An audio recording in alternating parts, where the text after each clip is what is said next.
फौजी भाइयों नमस्कार। आपका अपने वीर सैनिक वेलफेयर यूट्यूब न्यूज़ चैनल पर फिर से स्वागत है। भाइयों, जैसा कि आप थंबनेल में देख रहे हैं, आज मैं आपको बताने जा रहा हूं कि गवर्नमेंट के द्वारा जो डीए एक टाइम सीज़ किया गया था कोविड-19 की वजह से और बाद में रिलीज़ किया गया, उस डीए का जो ग्रेच्युटी का पेमेंट है वो आपको हुआ कि नहीं। मैं आपको बता देता हूं कि जब गवर्नमेंट ऑर्डर आता है और वो ऑर्डर हमारे अगर डिफेंस पेंशनर्स की बात करें, जिसमें हमारे फौजी भाई भी शामिल हैं और हमारे सिविलियन भाई भी शामिल हैं, अगर उनकी बात करें तो ग्रेच्युटी देने का काम पीसीडीए पेंशन इलाहाबाद करता है। मुझे पता चला कि हमारे अधिसंख्य भाइयों को जो उस दरमियान रिटायर हुए थे, अगर आपको मैं याद दिलाना चाहूँ तो 1 जनवरी 2020 से 30 जून 2021 1.5 साल के समय जो अंतराल था, उस दरमियान जो लोग भी रिटायर हुए थे उनको बढ़े हुए डीए के रेट से ग्रेच्युटी का पेमेंट नहीं किया गया था। लेकिन जब पेंडेमिक ख़त्म हुआ और हालात सामान्य हुए तो गवर्नमेंट ने जो डीए के रेट्स थे 21%, 24% और 28% उनको रिस्टोर किया था और ये आदेश दिया था कि उस दरमियान जो भी फौजी या सिविलियन भाई रिटायर हुए उनको ग्रेच्युटी का लाभ उनके बढ़े हुए डीए के हिसाब से दे दिया जाए। तो कुछ लोग 21% के हिसाब से, कुछ 24% के हिसाब से और कुछ 28% के हिसाब से बढ़ा हुआ जो डीए का रेट था उसके वजह से ग्रेच्युटी का एरियर पाने के हकदार हुए। लेकिन आप में से बहुत सारे लोगों ने ये देखा होगा और खुद भी महसूस किया होगा, क्योंकि बहुत सारे आप में से पेंशनर खुद उस दरमियान रिटायर हुए होंगे, कि अभी भी उस डीए का एरियर आपको नहीं मिला। तो इसका जवाब मैंने पीसीडीए पेंशन इलाहाबाद से जानने की कोशिश की कि आखिर क्या मामला है, क्यों इतना डिले हो रहा है। तो जो मुझे पता चला वो यही कि जब गवर्नमेंट ऑर्डर आता है तो डीए का पीपीओ इशू करने के लिए रिकॉर्ड ऑफिस से कोई क्लेम नहीं आता, या सिविलियन भाइयों के केस में हेड ऑफ ऑफिस से कोई क्लेम नहीं आता, बल्कि ग्रेच्युटी रिलीज करने के लिए पीपीओ सुओ मोटो स्वतः ही पीसीडीए पेंशन इलाहाबाद के द्वारा जारी कर दिए जाते हैं। लेकिन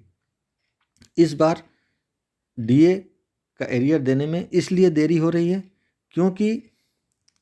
जैसा कि मैं पहले ही बता चुका हूं, जो हमारे 7 सीपीसी रिटायरी पेंशनर्स हैं उनका पीपीओ स्पर्श पे जा रहा है और इसलिए इस बार जो बढ़ा हुआ डीए है वो पीसीडीए पेंशन इलाहाबाद नहीं देगा। तो कौन देगा? तो जैसा कि आप जानते हैं कि जब पीपीओ आपका स्पर्श पे जा रहा है तो आपको बढ़े हुए डीए का एरियर स्पर्श सिस्टम से ही मिलेगा। फिर से एक बार समझ लीजिए कि आपका जो बढ़ा हुआ डीए का जो एरियर है, जो ग्रेच्युटी का डिफरेंस है, जिसका PPO PCDA pension Allahabad issue करता था, वो पीपीओ इस बार पीसीडीए पेंशन इलाहाबाद इशू नहीं कर रहा है और उसका पेमेंट स्पर्श सिस्टम के द्वारा किया जाएगा। कब तक होगा ये हम पता करने की कोशिश कर रहे हैं और जैसे ही पता चलेगा हम आपको बताएंगे। आप में से ज़रूर बहुत सारे भाइयों को डीए का पेमेंट मिल भी गया होगा, लेकिन ये उसी कंडीशन में होता है जब किसी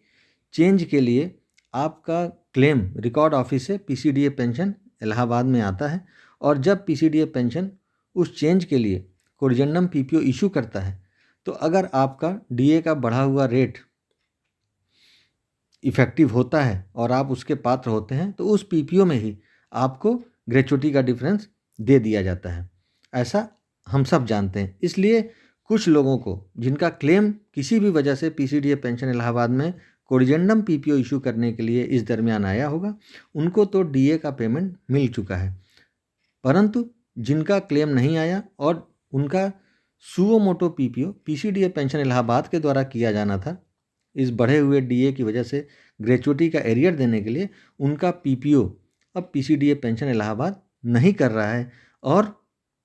स्पर्श सिस्टम के द्वारा ये पेमेंट सभी पेंशनर्स को की जाएगी। तो हो सकता है कि इसमें कुछ डिले भी हो और जिनका पीपीओ स्पर्श पे माइग्रेट हो गया है उनको पेमेंट बहुत जल्दी हो जाए और जिनका नहीं हुआ है उनका भी धीरे धीरे हो जाए, लेकिन पेमेंट ज़रूर होगी। पीसीडीए पेंशन इलाहाबाद के द्वारा नहीं होगी, अब स्पर्श सिस्टम के द्वारा होगी। यही जानकारी आपको देने के लिए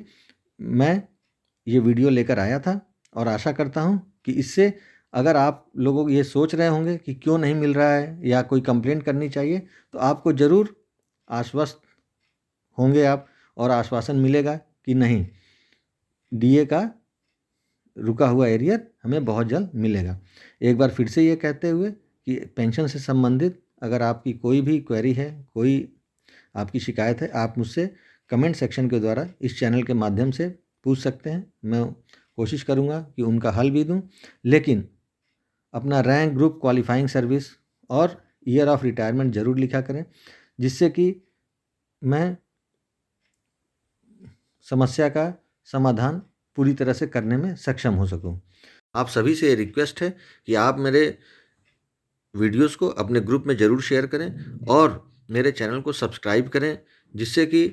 जो मेरे फ्यूचर वीडियोस हैं वो भी आपको नोटिफिकेशन के थ्रू मिल सकें।